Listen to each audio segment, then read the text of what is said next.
जम्मू कश्मीर के पहलगाम में हुए पर्यटकों पर भीषण आतंकी हमले के विरोध में देवास नगर में सर्व समाज के आह्वान पर एक मौन रैली का आयोजन किया गया, जो सयाजी द्वार से प्रारंभ होकर नगर के प्रमुख मार्गों से होते हुए जवाहर चौक तक पहुंची।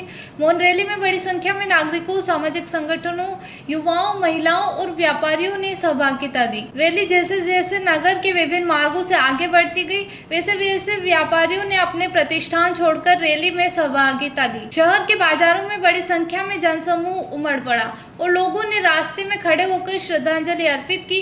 रैली पूर्णतः शांतिपूर्ण रही और पूरे मार्ग में आतंकवाद के खिलाफ जनभावनाएं मुख्य रूप से दिखाई दी। रैली में सकल हिंदू समाज के साथ ही विधायक गायत्री राजे पवार, सांसद महेंद्र सिंह सोलंकी सहित शहर के जनप्रतिनिधियों और समाजजन भी शामिल हुए।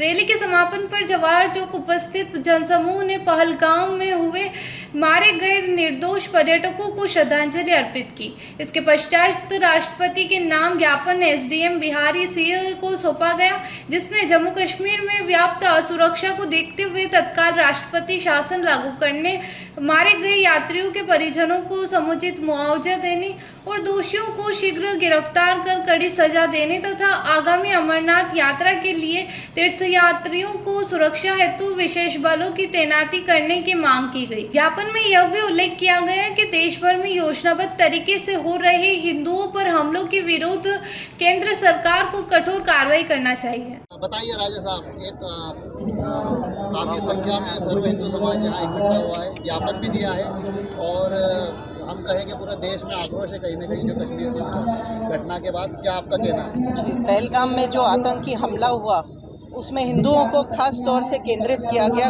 उनको टारगेट बनाया गया।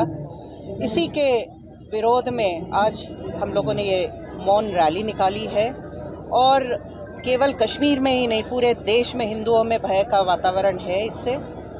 और एक तरफ हमारे प्रधानमंत्री हैं माननीय नरेंद्र मोदी जी, जिनके नेतृत्व में हमको कहीं ना कहीं संबल मिलता है, हमें कहीं ना कहीं आशा मिलती है, क्योंकि उनसे इस देश की पूरी आशाएं जुड़ी हुई हैं। हमारा बहुत विश्वास है उनके ऊपर कि इसका जवाब बराबरी से दिया जाएगा और हिंदुओं की रक्षा इस देश में होगी।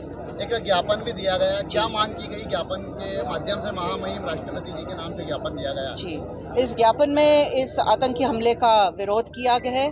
इसके प्रति जो मांगे की हैं वो हिंदुओं के रक्षा के लिए, जो भयभीत वातावरण ना बने, इसके लिए मांगे की गई हैं और हम मानते हैं कि जो हमारी सरकार है उचित निर्णय लेगी हिंदुओं के पक्ष में और ये भयभीत के वातावरण को ख़त्म कर कर इस देश में फिर से शांति कायम होगी। राजा, अमरनाथ यात्रा चालू होने वाली, ज्ञापन में अमरनाथ यात्रा का भी उल्लेख है। बड़ी संख्या में देवास यात्री जाते हैं। जी, जाते हैं और सरकार पर पूरा भरोसा है कि जो यात्री जाएंगे उनकी पूरी सुरक्षा की जाएगी और कोई भी यात्री को कोई कष्ट ना हो, यही मांग इस ज्ञापन में भी की है और हमें आशा है कि इसे पूरा भी किया जाएगा। धन्यवाद। समाज सड़कों पर उतरा और जो बहुत एक नृशंस घटना हुई है उसका विरोध भी किया और ज्ञापन भी दिया। क्या पूरी मांग है और आज जिस तरह से समाज सड़कों पर उतरा हुआ नजर आ रहा है? जी, पहलगाम में जिस प्रकार की घटना इस्लामिक आतंकवादियों ने वहां पर की है वो बहुत ही हृदय विदारक है। जम्मू कश्मीर से लेकर कन्याकुमारी तक पूरा भारत कांप गया है। लोगों के हृदय में इतनी पीड़ा है कि वो पीड़ा कई बार आंखों में आंसू बनकर सामने आ रही है। इस प्रकार की घटना जिसमें जाति नहीं, धर्म पूछकर किसी को गोली मार दी जाए, जिससे पूछा जाए कि तुम मुसलमान हो, कलमा पढ़ो, और जब व्यक्ति को कलमा ना पढ़ना है तो उस पर गोलियां बरसा दी जाए। ये किस प्रकार का आतंकवाद है? इस प्रकार का इस्लामिक आतंकवाद हिंदुस्तान सहन नहीं करेगा, हिंदू सहन नहीं करेगा।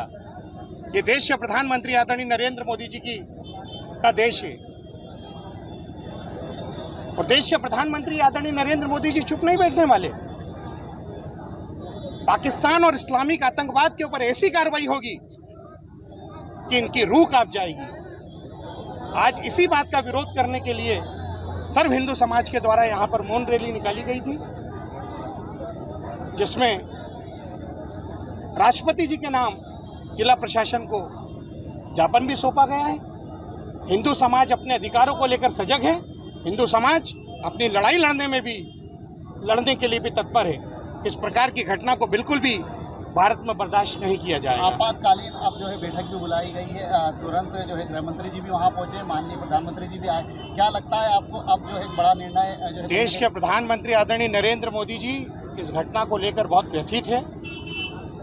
वो भारत को अपना परिवार मानते हैं।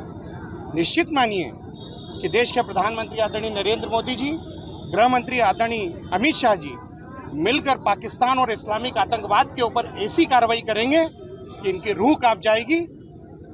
इन्हें याद रहेगा कि हिंदू के ऊपर किसी भी प्रकार का इस प्रकार का नरसंहार करना अब इस्लामिक आतंकवादियों के लिए संभव नहीं है। जी भाई। देवास से ब्यूरो चीफ अभिषेक सोनी की ये रिपोर्ट। जयराम जी, किशन काका। राम राम भाई, राम राम। क्या दोनों भाई बैठ के क्या हिसाब लगा रहे हो? ऊटी लहसुन के भाव आ गए क्या? अरे नहीं रे दादा, ये अपना रमेश नया मकान बनाने के लिए लोन ले रहा है। हिसाब किया तो पता चला कि लोन का पैसा तो ईंट और रेती में ही पूरा हो जाएगा। और अभी तो सीमेंट लानी है, सलिया लाना है, और तो ठेकेदार को भी पैसे देने हैं। मेरे तो कुछ समझ में ही नहीं आ रहा कि कैसे बनेगा मेरा नया मकान। अरे किशन काका, कहाँ इन रेत सीमेंट और लाल ईंटों के चक्कर में पड़ रहे हो? मेरी बात मानो तो अपने घर को बाबजी एएसी ब्लॉक से बनवाओ। इसमें ना सीमेंट और रेत की जरूरत होती है, ना ही तराई करने की झंझट। और लाल ईंटों के मुकाबले आपका मकान काफी तेजी से बनकर तैयार हो जाएगा। इससे आपके पैसे तो बचेंगे ही, साथ ही मजबूती ऐसी कि सालों साल देखने की जरूरत नहीं। और इससे आप अपना मकान ही नहीं, कुएं और खेत की बाउंड्री वॉल भी बनवा सकते हो, जिससे रोजड़ों की समस्या भी खत्म हो जाएगी। वाह भाई, ये तो कमाल की चीज है। फिर तो मैं अपना घर बाबजी ब्लॉक से ही बनवाऊंगा। और मैं अपने खेत की बाउंड्री वाल। ज्यादा जानकारी के लिए स्क्रीन पर दिए गए नंबर पर अभी कॉल करें। बाबजी एएसी ब्लॉक्स, स्टील से मजबूती।